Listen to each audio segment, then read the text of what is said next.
तलाक सलासा पर पार्लियामेंट में बहस जारी। भारतीय जनता पार्टी और कांग्रेस ने अपने अरकानों को व्हिप किया था जारी। सभी मुस्लिम तंजीमें बिल की हिमायत करें, मुख्तार अब्बास नकवी।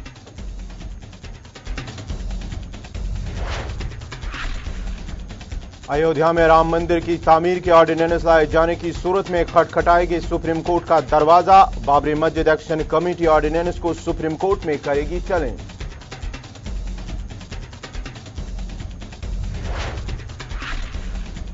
और गुज़श्ता रात श्रीनगर में अब तक की सर्द तरीन रात दर्ज। 28 साल बाद दर्ज हरारत -7.6 दर्ज।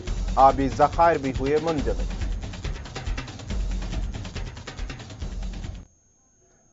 आदाब नाजरीन, आप देख रहे हैं गुलिस्तान न्यूज। अभी तक का उर्दू खबरनामा लेकर मैं आपका मेजबान गौहर कुची आपकी खिदमत में हाजिर। पेश है खबरों की तफसील। तलाक सलासा बिल पर आज पार्लियामेंट में बहस जारी है और इस बिल को पास कराने के लिए हुकूमत हर मुमकिन कोशिश कर रही है, जबकि इस सिलसिले में भारतीय जनता पार्टी ने पहले ही अपने अरकान को दिन भर लोकसभा में हाजिर रहने के अहकाम जारी किए हैं, जबकि कांग्रेस ने भी अपने सभी अरकान को लोकसभा में हाजिर रहने की हिदायत जारी की है।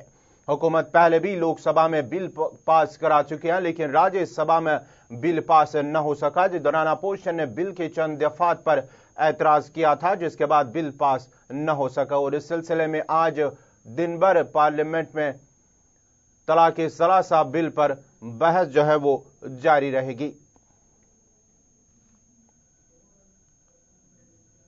जो राय है वो सदन के सामने रखेंगे और सरकार से हम अपील करेंगे कि रिलीजियस मैटर में सरकार इंटरफियर नहीं करना चाहिए और हर रिलीजन में अगर आप इंटरफियर करते जाएंगे तो ये तो संविधान का उल्लंघन हो जाएगा। तो इसीलिए हम लड़ रहे हैं और सदन में ये बात रखेंगे ना। ये तो राय सभी पार्टियों को पूछ के हम करेंगे, क्योंकि कुछ गलतियां भी अगर उसमें है तो हम पहले से तो ये बोल रहे हैं कि रिलीजियस मैटर में इंटरफियर ही नहीं करना। तो अब वो सेलेक्ट कमेटी को भेजना क्या करना वो बाद में सब पार्टी मिलके कहेंगे। देखिए, 3 तलाक बिल जब हम ले रहे थे हाउस में लोकसभा में, तो विपक्ष ने ही खड़े होकर के कहा कि इसको 27 तारीख को ले। इसलिए हमने इसको 27 तारीख को लगाया। लेजिस्लेटिव बिजनेस में 1 नंबर पे 3 तलाक लगा हुआ है और उसके बाद जो 356 के तहत, अनुच्छेद 356 के तहत जम्मू कश्मीर में जो राष्ट्रपति शासन की जो प्रोक्लेमेशन हुआ है वो लगा हुआ। आज ये 2 तलाक सलासा बिल के हवाले से मजीद तफसीलात के लिए सीधा चलते हैं अपने सीनियर साथी इशफाक गौहर के पास। इशफाक, क्या कुछ तफसीलात है इस हवाले से, जिस तरह से आज पार्लियामेंट में तलाक सलासा बिल पर जो है वो बहस जारी हुई है और इस सिलसिले में पहले ही भारतीय जनता पार्टी और कांग्रेस ने अपने सभी अरकान को हाजिर रहने के अहकाम जारी किए हैं। आपसे मजीद तफसीलात जानेंगे। उसकी छुट्टियों के बाद आज दोनों हाउसेज का इजलास जो है वो शुरू हो गया था सुबह, लेकिन राज्यसभा का इजलास जो है वो 1 दिन के लिए मुलतवी कर दिया गया, क्योंकि वहां पर हिज़्ब इख्तिलाफ के मेंबरान की तरफ से कावेरी का मामला जो है वो उठाया गया था और कावेरी के मामले पर काफी हंगामे के बीच चेयरमैन राज्यसभा ने 1 दिन के लिए उसे मुलतवी कर दिया है इजलास को। लेकिन लोकसभा के अंदर रफाइल मामले पर जबरदस्त हंगामा हुआ और इस बीच हंगामे के बीच अगर वहां पर भी 12 बजे तक कार्रवाई को मुलतवी कर दिया गया, ताहम 12 बजे दोबारा इजलास शुरू होगा और तीसरे नंबर पर तलाक सलासा बिल जो है और उसके बाद चौथे नंबर पर जो है वो जम्मू कश्मीर में सदारती राज जो नाफिज हुआ उसका ऑर्डिनेंस जो है वो अभी पार्लियामेंट के सामने है। तो इसलिए उम्मीद ये की जा रही है कि शायद 12 बजे के आसपास दोबारा से ये कार्रवाई जो है वो शुरू हो सकती है और इस पर जो है वो बहस हो सकती है। और अगर हम अरकाने का ऐवान की बात करें, हिज़्ब इख्तिलाफ के मेंबरान की बात करें, तो लगभग सारे मेंबरान आज मौजूद है, लेकिन आवाजें जो है वो मुख्तलिफ नजर आ रही है। पंजाब की साइड से आवाज ये है कि वो बिल के हक में है, साउथ से जो मेंबरान है वो इसके हक में नहीं है, बीजेपी से भी कुछ जो उनके एनडीए अलायंस है वहां से आवाज है कि नहीं इसको सिलेक्ट कमेटी के सुपर्द कर देना चाहिए। तो अब ये देखना होगा कि 12 बजे के बाद जब ये डिबेट शुरू होगी तो उस वक्त क्या कुछ सामने आएगा। इशफाक, आपसे जानेंगे, अगर कांग्रेस की जानिब से कांग्रेस का मानना है, जिस तरह से कांग्रेस लीडर का को बयान आया है सामने कि उनका कहना है कि भारतीय जनता पार्टी को या सरकार को जो रिलीजियस मैटर है उसमें दखल करने की नहीं चाहिए, उन्हें दखल नहीं करना चाहिए, और अगर ये बिल पास किया जाता है तो उसे एक सिलेक्टिव कमेटी के पास भेजा जाए। इस हवाले से तफसीलात जानेंगे। देखिए, अगर बहस हुआ और सिलेक्ट कमेटी के लिए बिल गई तो ये लंबे चक्कर में है, फिर सिलेक्ट कमेटी से एक बिल कब वापस आएगी बहुत मुश्किल होता है। लेकिन जहां तक अगर लोकसभा में पास होती है तो राज्यसभा के अंदर दोबारा बिल जो है वो अटक सकती है, क्योंकि राज्यसभा के अंदर फुल फ्लेज्ड मेजॉरिटी जो है वो भारतीय जनता पार्टी की नहीं है, इसलिए वहां पर दोबारा उसी तरीके से प्रॉब्लम हो सकती है जिस तरीके से हमने इससे पहले वाले कानून में देखा था, जब इससे पहले भी बिल जो है वो पास हुआ था, उसके बाद ऑर्डिनेंस लाना पड़ा था। लेकिन जिस तरीके से सरकार ने फ्लोर मैनेजमेंट चलाया, मल्लिकार्जुन खड़गे के साथ मीटिंग करके 2-3 मीटिंग्स करके आज के दिन को फिक्स किया गया था, तो ऐसा लग रहा है कि अगर कुछ अमेंडमेंट होंगी तो कांग्रेस की तरफ से आज सामने रखी जाएंगी, शायद सिलेक्ट कमेटी को यह बिल नहीं जाएगा। इशफाक, आखिर पर आपसे जानेंगे, अगरचे हम बात करेंगे ट्रिपल तलाक के मामले के हवाले से बात करेंगे तो मजहबी तंजीमों के जो रहनुमा है उनका क्या कहना है इस हवाले से, इस बिल के हवाले से? देखिए, तलाक सलासा मामले पर जो है मजहबी तंजीमों की मुख्तलिफ आराएं हैं, जहां कुछ मजहबी पेशवाओं का ये मानना है कि तलाक सलासा का जो तरीका इस्तेमाल किया जाता है वो कुरान और हदीस की एतबार से बिल्कुल भी दुरुस्त नहीं है और इस पर मुकम्मल तौर पर नजर और पाबंदी लगाने की जरूरत है। वहीं पर कुछ मजहबी पेशवाओं का यह भी मानना है कि चूंकि तलाक सलासा का मामला जो है वो हदीस की रूह से नजर आता है, इसलिए इस पर पाबंदी लगाने का मतलब जो है वो directly interference in the religion है। तो इस वजह से भी दो ओपिनियन वहां पर है, लेकिन सबकी नजरें आज लोकसभा पर लगी हुई है कि वहां से क्या कुछ होता है, क्योंकि इससे पहले सुप्रीम कोर्ट ने अपना फैसला सुनाया है, जिसके बाद लगभग सभी मजहबी पेशवाओं ने खामोशी इख्तियार की थी और उन्होंने कहा था कि हाँ ठीक है, अब ये बन गया है तो बनने दीजिए। चलिए, बहुत बहुत शुक्रिया इशफाक गौहर आपका। ये थे इशफाक गौहर, हमारे सीनियर साथी, जो तफसीलात फराहम कर रहे थे जिस तरह से आज पार्लियामेंट में तलाक सलासा बिल पर आज जो है वो बहस होनी थी, ताहम लोकसभा में राफेल डील मामले को लेकर आज जो बहस है उस हवाले से 12 बजे तक फिलहाल लोकसभा को फिलहाल मुलतवी करना पड़ा है, जिसके बाद ही 12 बजे के बाद इस पर बहस जो है दोबारा शुरू हो गई और इस सिलसिले में कांग्रेस और भारतीय जनता पार्टी ने अपने सभी अरकान को हाजिर रहने के अहकाम पहले ही जारी किए हैं। अयोध्या में राम मंदिर की तामीर के लिए ऑर्डिनेंस लाए जाने की सूरत में बाबरी मस्जिद एक्शन कमेटी ने कहा कि वो इस सूरत हाल में सुप्रीम कोर्ट का दरवाजा खटखटाएगी।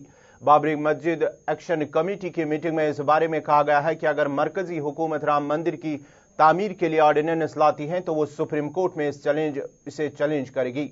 कमेटी के जिम्मेदारों का कहना है कि बाबरी मस्जिद पर मुल्क में काफी बयानबाजी हो रही है, लेकिन इसका जवाब कमेटी की तरफ से नहीं दिया जाएगा, बल्कि टकराव की हालत को रोकने के लिए कमेटी जरूरी इकदाम उठाएगी और सुप्रीम कोर्ट का दरवाजा खटखटाएगी। अयोध्या में राम मंदिर की तामीर के लिए ऑर्डिनेंस लाए जाने की सूरत में बाबरी मस्जिद एक्शन कमेटी ने कहा कि वो इस सूरत में सुप्रीम कोर्ट का दरवाजा खटखटाएगी।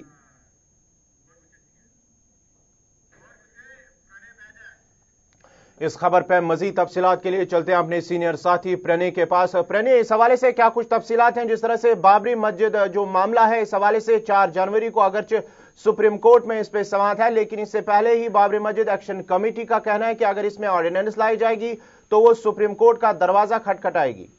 बिल्कुल, और इस मामले को लेकर लगातार काफी ज्यादा विवाद भी हो रहा है। अगर मुस्लिम संगठनों की बात करें तो उन्होंने इस मुद्दे को लेकर सरकार को घेरते हुए नजर आ रहे हैं, लेकिन देखने वाली बात यही होगी कि क्या संसद में इस तरह का कोई ऑर्डिनेंस लाया जाता है या नहीं, क्योंकि जिस तरीके के हालात दिख रहे हैं अभी शीतकालीन सत्र की अगर हम बात करें तो पूरी तरह से हंगामा वहां पर हो रखा है, चाहे राज्यसभा की बात करें या लोकसभा की बात करें। और राफेल के मुद्दे को लेकर विपक्ष केंद्र सरकार को छोड़ने के मूड में नहीं दिखाई दे रहा। आज भी हमने देखा है कि लोकसभा के अंदर राफेल के मुद्दे को लेकर काफी ज्यादा हंगामा देखने को मिला। ऐसे में चाहे बात इस ऑर्डिनेंस की करें या 3 तलाक बिल की करें, वो अभी तक सरकार नहीं रख पाई है। तो यही देखने वाली बात होगी कि क्या सरकार इन ऑर्डिनेंस को ला पाती है या नहीं। अगर दूसरी तरफ हम देखेंगे भारतीय जनता पार्टी, उन्होंने कल भी कहा कि उनका मौकफ जो है इस हवाले से बाबरी मस्जिद के हवाले से उनका मौकफ साफ है कि जो अयोध्या मामला है उस पर वहां पे राम मंदिर की तामीर के हवाले से उन्हें कोई नहीं रोक सकता है। देखिए, इस पूरे मामले को लेकर बीजेपी की तरफ से जरूर बयानबाजी जरूर हो रही है, लेकिन अगर हम सीनियर नेताओं की बात करें तो उनका एक रुख रहता है कि जब तक इस मामले में कोर्ट अपनी फैसला नहीं सुना देता तब तक कोई भी कार्रवाई नहीं की जा सकती। और अगर कानूनी तौर पे भी बात करें तो ये पूरा मामला को सुप्रीम कोर्ट में लंबित है और सुप्रीम कोर्ट के आदेश के बाद ही वहां पर कोई कार्रवाई की जा सकती है। तो ऐसे में ये इस मामले को लेकर इसका राजनीतिकरण अभी से नहीं बल्कि सदियों से होता आ रहा है और वो भी अभी भी देखने को मिल रहा है। देखने वाली बात यही होगी कि क्या संसद में इस तरह का, जैसे कि पहला आपका सवाल था कि क्या संसद में इस तरीके से केंद्र की तरफ से कोई बिल लाया जाता है या नहीं। प्रणय, आपसे आखिर पर जानेंगे, अगर इस हवाले से ऑर्डिनेंस लाई जाएगी और जो बाबरी मस्जिद एक्शन कमेटी है वो सुप्रीम कोर्ट का दरवाजा खटखटाएगी तो क्या कुछ सामने आ सकता है ऑर्डिनेंस के बाद सुप्रीम कोर्ट का, जो बाबरी मस्जिद एक्शन कमेटी है उनका सुप्रीम कोर्ट का दरवाजा खटखटाना? देखिए, अगर ऑर्डिनेंस लाया जाता है या प्राइवेट मेंबर कोई बिल लेकर आता है और उसके बाद बाबरी मस्जिद की जो कमेटी है वो सुप्रीम कोर्ट का दरवाजा खटखटाती है तो निश्चित तौर पर कानूनी कई पहलू देखने बेहद दिलचस्प होंगे कि किस तरीके से वहां पर बातों को रखा जाएगा, किस तरीके से कोर्ट में दस्तावेजों को पेश किया जाएगा, क्योंकि पहले से ही पूरा मामला सुप्रीम कोर्ट में चल रहा है और सुनवाई लगातार जारी है। तो ऐसे में काफी ज्यादा जो अगर याचिकाकर्ता वहां पर सुप्रीम कोर्ट का दरवाजा भी उसी बेंच के पास भेजा जा सकता है जहां पर पहले से ही ये पूरा मामले की सुनवाई चल रही है। तो फिलहाल देखना यही होगा कि क्या कोई प्राइवेट मेंबर की तरफ से कोई बिल पेश किया जाता है या नहीं। प्रणय, आखिर पर आपसे जानेंगे, अगर ये लंबा खींच गया तो सुप्रीम कोर्ट का दरवाजा खटखटाएगी ऑर्डिनेंस लाने के बाद बाबरी मस्जिद एक्शन कमेटी, तो जो आने वाले जो चुनाव है 2019 के, तो भारतीय जनता पार्टी इसे फिर कहां देखेगी? देखिए, अगर बात 2019 के चुनाव की करें तो निश्चित तौर पर ये एक बड़ा मुद्दा बनने वाला है। 2019 के चुनाव से पहले ही हमने देखा है कि किस तरीके से बीजेपी नेताओं का अब घेराव होना शुरू हो गया है। उत्तर प्रदेश के अंदर अलग अलग जनसभा में हमने देखा कि किस तरीके से मुख्यमंत्री, उप मुख्यमंत्री, यहाँ तक कि केंद्रीय मंत्री राजनाथ सिंह को भी लोगों का गुस्सा झेलना पड़ा था और उन्होंने कहा था कि आखिर आप लोग राम मंदिर क्यों नहीं बनवा रहे हैं। तो इस मुद्दे को लेकर न सिर्फ विपक्ष बल्कि आम जनता भी काफी ज्यादा नाराज है और यही नब्ज अच्छे से बीजेपी भी समझ पा रही है और यही वजह है कि अब बीजेपी न सिर्फ कानूनी जो प्रक्रिया है उस पर ध्यान दे रही है बल्कि इसके अलावा क्या कुछ कदम उठाए जा सकते हैं उस पर भी ध्यान दिया हुआ है।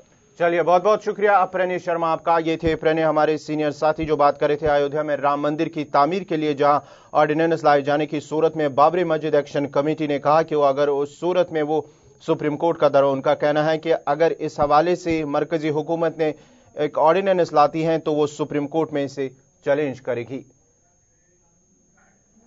श्रीनगर बांडीपुरा शहर पर आज सुबह फोर्सेज ने एक बारूदी सुरंग को नाकारा बनाते हुए एक बड़े हादसे को टाल दिया है। जरा का कहना है कि श्रीनगर बांडीपुरा शहर पर गोरारा के मकाम पर फोर्सेज की गश्ती पार्टी ने एक आईईडी को डिटेक्ट किया, जिसके बाद बम डिस्पोजल स्क्वाड को तलब करके बारूदी सुरंग को नाकारा बना दिया गया है, जिसके साथ ही एक बड़े हादसे को टाल दिया गया है।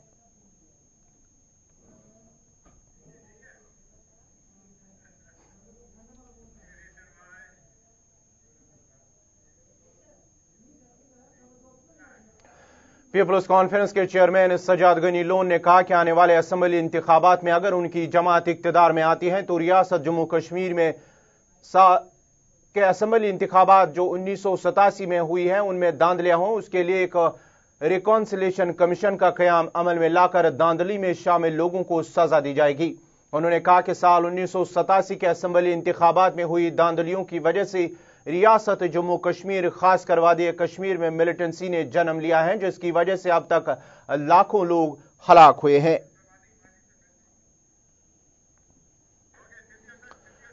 इस खबर पर मजीद बात करने के लिए हमारे साथ इस वक्त जुड़ चुके हैं सीनियर सहाफी और तज्ज़िया निगार सिप्ती मोहम्मद हसन। सिप्ती मोहम्मद हसन, आपसे जानेंगे, जिस तरह से सजाद गनी लोन पीपल्स कॉन्फ्रेंस के जो चेयरमैन है सजाद गनी लोन का कहना है कि जो 1987 के असेंबली इंतखाबात में धांधलियां हुई हैं, अगर उनकी जमात इक्तदार में आती है तो वो एक रिकॉन्सिलेशन कमीशन बिठाएगा, जिसके साथ ही जो धांधली हुई है उसमें जो मुलविस अफराद है उनको सजा दी जाएगी। देखिए, ये एक सियासी बयान है। आप मुझे ये बताइए कि अगर जो आने वाले इंतखाबात आने वाले हैं जी, क्या इनकी जमात उस हद तक पहुंच गई है कि ये इक़्तिदार की गद्दी पर विराजमान होते हैं? ये इब्तिदाई मराहिल में है इनकी जमात अभी। तो ये जो बयान है ये एक सियासी बयान है। सियासी रहनुमाओं को सियासी बयान देने से कोई रोक नहीं सकता है। उन्होंने एक स्कोर पॉइंट करने का कोशिश किया है, यानी जो उनका नुक्ते निगाह है लेकिन ये कहना कि जब वो इख्तियार में आएंगे, अगर वो इख्तियार में आएंगे, इसको आप एक सियासी बयान ही समझ लीजिए। सियासी बयान से ज्यादा ये कुछ नहीं है। चलिए, बहुत बहुत शुक्रिया सिप्ती मोहम्मद हसन। ये थे सिप्ती मोहम्मद हसन जो बात कर रहे थे। जिस तरह से सजाद गनी लोन ने कहा कि 1987 में असेंबली इंतखाबात में हुई धांधलियों को उन्होंने कहा कि इस हवाले से अगर उनकी जमात इख्तियार में आती तो वो एक कमीशन बैठाएगी जिसके साथ ही उस धांधली में मुलविस लोगों के खिलाफ कार्रवाई की जाएगी।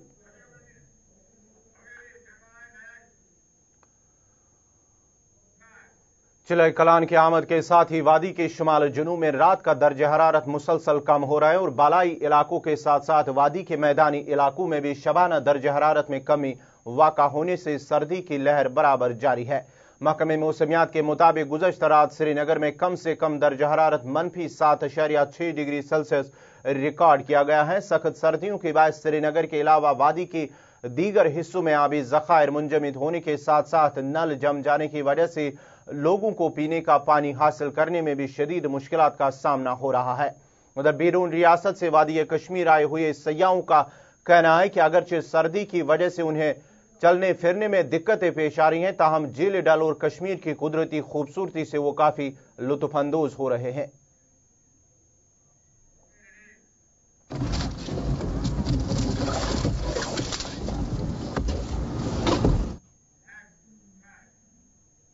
वादी कश्मीर में बारामूला बानिहाल रेल सर्विस शुरू होने से न सिर्फ घंटों का सफर मिनटों में तय हो रहा है बल्कि तालिब इल्म, मुलाजिम, पेशा अफराद गरज हर कोई अपनी मंजिल मकसूद पर वक्त पर पहुंचता है।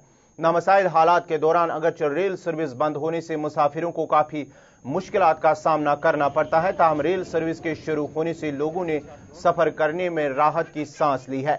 लोगों का कहना है कि मौसम सरमा के दौरान अगरचे बर्फबारी की वजह से कभी कभार राबिता सड़कें बंद होती हैं, ताहम रेल खदमात मैसर होने से उनकी दिक्कतें दूर हो रही है, जबकि गाड़ियों में सफर करने के दौरान ट्रैफिक जाम में भी लोगों को मुश्किलात पेश आ रहे हैं और अपने मंजिल पर वक्त पर नहीं पहुंच पाते।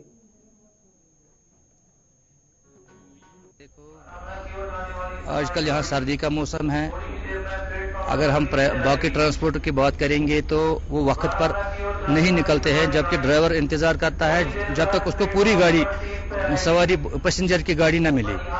ट्रेन का एक अहम रोल है, जब ट्रेन का राइट टाइम होता है, ट्रेन आती है तो हजारों लोग ट्रेन के जरिए आज सफर करते हैं बानिहाल से बारामूला, बारामूला से बानिहाल या जो बाकी स्टेशन हैं। ट्रेन वक्त राइट पर आती है, राइट टाइम पर आती है और खासकर इसमें किराया बहुत कम होता है और इसलिए ये एक बहुत बड़ा प्रोजेक्ट था और इससे बहुत फायदा मिलता है। मैं आपको मिसाल दे दूं, अगर मैं सोपोर से सुबह सोमू या किसी और गाड़ी में निकल जाऊं इस्लाम अनंतनाग या काजीगुंड तो काफी दिक्कत होती है क्योंकि आजकल सरमा का मौसम, विंटर का मौसम है और काफी इम्पॉसिबल है वक्त पे पहुंचना। इससे तो बहुत फायदा है, बहुत जल्दी ही पहुंचते हैं और क्विक टाइम में ये एक बहुत बड़ी अच्छी सर्विस है।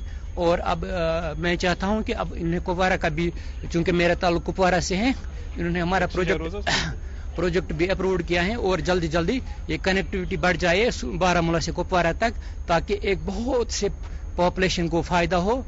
जो ट्रेन में हम जाते हैं सुबह मॉर्निंग 7:30 बजे निकलते हैं घर में है तो ट्रेन अवेलेबल होती है, शाम को जाएंगे 8 बजे 9 बजे तो सड़कों पे कोई गाड़ी भी नहीं होती है तो ट्रेन अवेलेबल होती है। मौसम चाहे कैसा भी हो, बर्फ हो, बारिश हो तो ट्रेन अवेलेबल होती है। जैसे कि हमने अभी साहब से बात की तो वो बोल रहे थे कि एसी वैसी जो हमने ट्रेन में लगा रखा है उससे पैसेंजर को बहुत फायदा मिलता है। Obviously it's a very good thing as I know sir. मैं बस ये कहना चाहता हूँ कि सर देखिए, यहाँ पे अगर गवर्नमेंट मुलाजिम है या हम स्टूडेंट्स हैं, हमें कहीं भी एग्जाम देना पड़ता है या कहीं हम बड़गाम से या श्रीनगर से दूर देना पड़ता है, तो हमारे लिए बेटर देन चिल्ह कलान में बस ये ट्रेन है हमारे लिए, क्योंकि ये सुबह 7 बजे से शाम।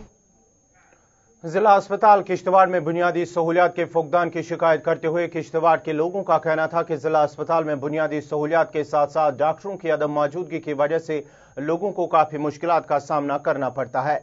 इलाके के लोगों का कहना था कि अगरचे अस्पताल इंतजामिया को बुनियादी सहूलियात के फुकदान को दूर करने और माहिर अमराज की मौजूदगी को यकीनी बनाने के हवाले से आगाह भी किया गया था, ताहम ताहाल इस तरफ कोई तवज्जो नहीं दी जा रही है, जिसकी वजह से इलाके के लोगों की मुश्किलात में दिन ब दिन इजाफा हो रहा है, जबकि अवामी हलकों ने अब आला हुकाम से इस मामले में जाती मुदाखलत की अपील की है। जिला किश्तवाड़ बहुत पसमानदा ज़िला है, बहुत बड़ा ज़िला है। इसमें मड़वा, पाडर, दच्छन, वोडवन, हालांकि हिमाचल के पेशेंट भी यहाँ किश्तवाड़ आते हैं, गुंदो बलेसा से भी लोग आते हैं यहाँ। लेकिन जो फैसिलिटीज़ हमें होनी चाहिए इस हॉस्पिटल में, वो फैसिलिटीज़ यहाँ अवेलेबल नहीं है। यहाँ सबसे बड़ा आजकल जो इशू बन गया है, एनेस्थीसिया जो डॉक्टर है वो यहाँ अवेलेबल नहीं है।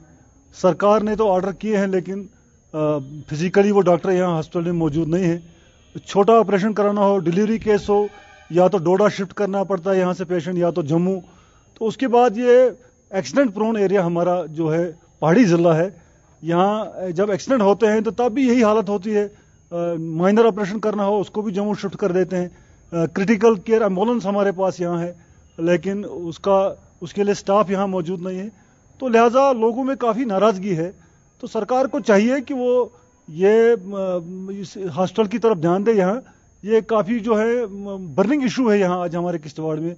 जो हॉस्पिटल का जो मसला है, यहाँ जो फैसिलिटीज़ अवेलेबल नहीं है, लोग काफ़ी परेशान हैं।